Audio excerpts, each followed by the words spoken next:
Matthew Henry's Commentary on the Whole Bible. Exodus 11. Pharaoh had told Moses to get out of his presence, chapter 10 verse 28, and Moses had promised this should be the last time he would trouble him, yet he resolves to say out what he had to say, before he left him. Accordingly, we have in this chapter 1.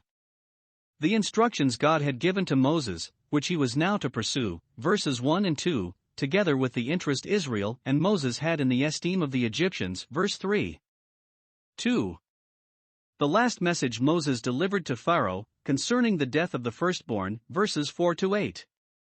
3.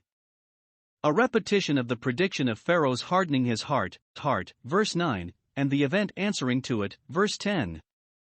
The plagues of Egypt, 1491 BC. 1. And the Lord said unto Moses, Yet will I bring one plague more upon Pharaoh, and upon Egypt. Afterwards he will let you go hence. When he shall let you go, he shall surely thrust you out hence altogether.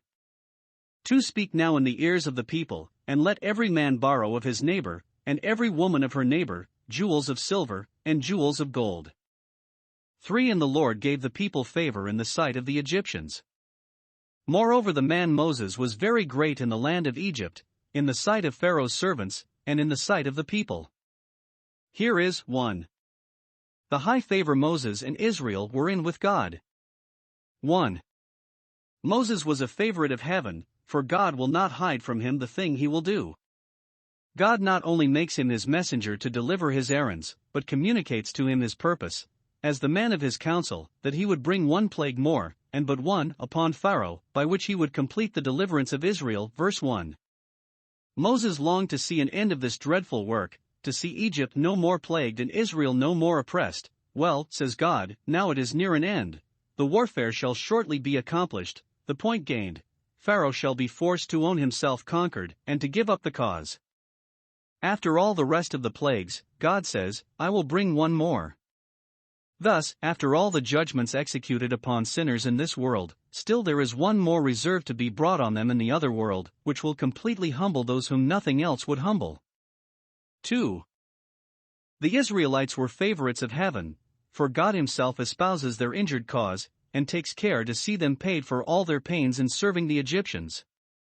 This was the last day of their servitude. They were about to go away, and their masters, who had abused them in their work, would not have defrauded them of their wages, and have sent them away empty, while the poor Israelites were so fond of liberty that they would be satisfied with that, without pay, and would rejoice to get that upon any terms. But he that executeth righteousness and judgment for the oppressed provided that the laborers should not lose their hire, and ordered them to demand it now at their departure, verse 2, in jewels of silver and jewels of gold, to prepare for which God, by the plagues, had now made the Egyptians as willing to part with them upon any terms as, before, the Egyptians, by their severities, had made them willing to go upon any terms. Though the patient Israelites were content to lose their wages, yet God would not let them go without them. Note, one way or other, God will give redress to the injured, who in a humble silence commit their cause to him, and he will see to it that none be losers at last by their patient suffering any more than by their services. 2. The high favor Moses and Israel were in with the Egyptians, verse 3. 1. Even the people that has been hated and despised now came to be respected. The wonders wrought on their behalf put an honor upon them, and made them considerable. How great do they become for whom God thus fights! Thus the Lord gave them favor in the sight of the Egyptians, by making it appear how much he favored them. He also changed the spirit of the Egyptians towards them, and made them to be pitied of their oppressors. Psalm 106 verse 46. 2. The man Moses was very great. How could it be otherwise when they saw what power he was clothed with, and what wonders were wrought by his hand? Thus the apostles, though otherwise despicable men, came to be magnified. Acts 5 verse 13.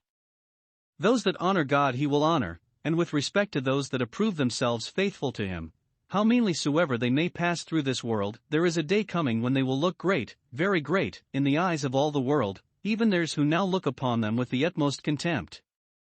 Observe, though Pharaoh hated Moses, there were those of Pharaoh's servants that respected him. Thus in Caesar's household, even Nero's, there were some that had an esteem for blessed Paul, Philippians 1 verse 13. For and Moses said, Thus saith the Lord, about midnight will I go out into the midst of Egypt. 5 And all the firstborn in the land of Egypt shall die, from the firstborn of Pharaoh that sitteth upon his throne, even unto the firstborn of the maidservant that is behind the mill, and all the firstborn of beasts. 6 And there shall be a great cry throughout all the land of Egypt, such as there was none like it, nor shall be like it any more. 7 But against any of the children of Israel shall not a dog move his tongue, against man or beast, that ye may know how that the Lord doth put a difference between the Egyptians and Israel. 8 And all these thy servants shall come down unto me, and bow down themselves unto me, saying, Get thee out, and all the people that follow thee, and after that I will go out. And he went out from Pharaoh in a great anger. 9 And the Lord said unto Moses, Pharaoh shall not hearken unto you, that my wonders may be multiplied in the land of Egypt. 10 And Moses and Aaron did all these wonders before Pharaoh, and the Lord hardened Pharaoh's heart, so that he would not let the children of Israel go out of his land. Warning is here given to Pharaoh of the last and conquering plague which was now to be inflicted. This was the death of all the firstborn in Egypt at once, which had been first threatened. Chapter 4:23 I will slay thy son, thy firstborn, but is last executed, lest judgments were tried, which if they had done the work would have prevented this. See how slow God is to wrath, and how willing to be met with in the way of his judgments, and to have his anger turned away, and particularly how precious the lives of men are in his eyes. If the death of their cattle had humbled and reformed them, their children would have been spared. But, if men will not improve the gradual advances of divine judgments, they must thank themselves if they find, in the issue, that the worst was reserved for the last. 1. The plague itself is here particularly foretold, verses 4-6.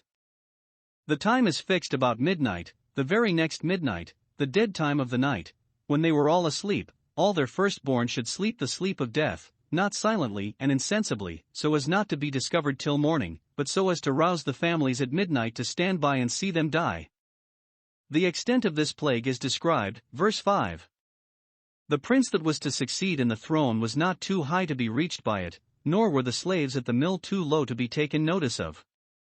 Moses and Aaron were not ordered to summon this plague. No, I will go out, saith the Lord, verse 4. It is a fearful thing to fall into the hands of the living God. What is hell but this? 2. The special protection which the children of Israel should be under, and the manifest difference that should be put between them and the Egyptians. While angels drew their swords against the Egyptians, there should not so much as a dog bark at any of the children of Israel, verse 7.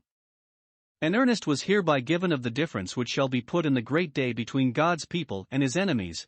Did men know what a difference God puts, and will put to eternity, between those that serve him, and those that serve him not, religion would not seem to them such an indifferent thing as they make it, nor would they act in it with so much indifference as they do. 3.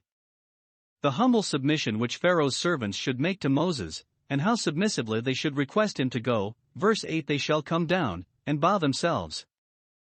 Note, the proud enemies of God and his Israel shall be made to fall under at last, Revelation 3 verse 9, and shall be found liars to them, Deuteronomy 33 verse 29. When Moses had thus delivered his message, it is said, he went out from Pharaoh in a great anger, though he was the meekest of all the men of the earth.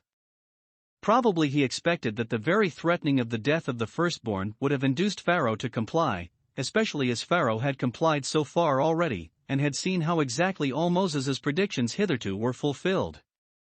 But it had not that effect. His proud heart would not yield, no, not to save all the firstborn of his kingdom. No marvel that men are not deterred from vicious courses by the prospects given them of eternal misery in the other world, when the imminent peril they run of the loss of all that is dear to them in this world will not frighten them. Moses, hereupon, was provoked to a holy indignation, being grieved, as our Savior afterwards, for the hardness of his heart, Mark 3 verse 5. Note, it is a great vexation to the spirits of good ministers to see people deaf to all the fair warnings given them, and running headlong upon ruin, notwithstanding all the kind methods taken to prevent it. Thus Ezekiel went in the bitterness of his spirit, Ezekiel 3 verse 14, because God had told him that the house of Israel would not hearken to him, verse 7. To be angry at nothing but sin is the way not to sin in anger. Moses, having thus adverted to the disturbance which Pharaoh's obstinacy gave him, 1. Reflects upon the previous notice God had given him of this. Verse 9 The Lord said unto Moses, Pharaoh shall not hearken to you. The scripture has foretold the incredulity of those who should hear the gospel, that it might not be a surprise nor stumbling block to us. John 12 verses 37 and 38, Romans 10 verse 16. Let us think never the worse of the gospel of Christ for the slights men generally put upon it, for we were told before what cold entertainment it would meet with. 2. He recapitulates all he had said before to this purport, verse 10, that Moses did all these wonders, as they are here related, before Pharaoh. He himself was an eyewitness of them, and yet he could not prevail, which was a certain sign that God himself had, in a way of righteous judgment, hardened his heart. Thus the Jews' rejection of the gospel of Christ was so gross an absurdity, that it might easily be inferred from it that God had given them the spirit of slumber, Romans 11 verse 8.